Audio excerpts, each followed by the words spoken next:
Magandang araw sa inyong lahat. Ito, papa-service ko muna tong 6R. Magandang service dito sa Kawasaki, Makati.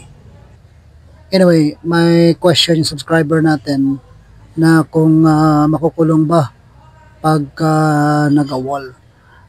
May mga videos na tayo tungkol dito. At sinabi natin na kapag na-awol ka, hindi ka makukulong kasi ang pagiging awol or AWOL, yan ay hindi naman criminal offense. Yung absence without official leave or yung AWOL, administratibong kaso lang yan sa loob ng kumpanya. So ang mangyayari lamang dyan na ikaw ay walang sahod kasi wala ka namang trabaho.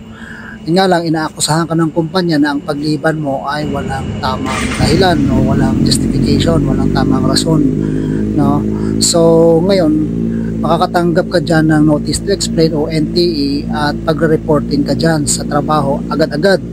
Ngayon, kung hindi ka makapag-report, magiging abandonment of work ang kaso mo, so mateterminate ka. No? Ang abandonment of work kasi isang gross and habitual neglect of duty na ground for dismissal yan sa Article 27 ng Labor Code. So walang kulong yan, pero pwede kang makasuhan dyan administratibo at pwede kang matanggal for abandonment of work kung hindi ka mag-report sa trabaho. God bless. Good luck sa'yo.